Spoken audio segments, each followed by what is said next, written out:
મેઘરજમાં સરકારી મગફળી બિયારણનો જથ્થો ખાનગી વેપારી પાસેથી ઝડપાયો, તંત્ર હરકતમાં। મેઘરજ તાલુકામાં સરકાર દ્વારા ખેડૂતોને મફત આપવાનું મગફળી બિયારણ ખાનગી વેપારી સુધી પહોંચી જતા ભ્રષ્ટાચારની આશંકા ઊભી થઈ છે। તાલુકાના એક જણા વેપારી પાસે પોલીસે 40 કિલોગ્રામ મગફળી બિયારણ જપ્ત કર્યું। તાલુકા વિકાસ અધિકારી અને ખેતીવાડી અધિકારીને મળેલી ફરિયાદ બાદ શહેરની દુકાનોમાં તપાસ હાથ ધરાઈ હતી, જેઓ આ જથ્થો મળ્યો। ખેતીવાડી અધિકારી MB વસાવાએ જણાવ્યું, સરકારી બિયારણ વેપાર માટે ઉપયોગ પામે તે મંજૂર ન થઈ શકે, તપાસના આધારે કાયદેસર પગલાં લેવામાં આવશે। આ ઘટનાથી બિયારણ વિતરણમાં ગેરરીતિ થઈ હોવાની શક્યતા સામે આવતા વધુ વિસ્તૃત તપાસ શરૂ કરાઈ છે।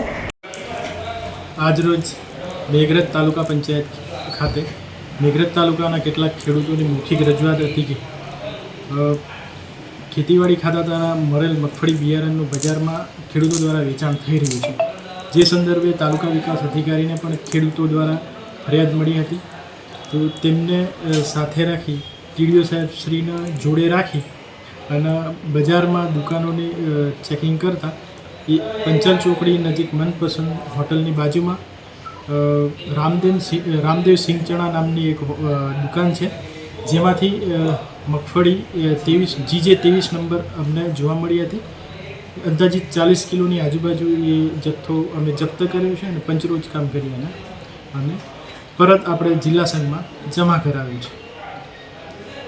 Bureau report, S9 news, Meghraj.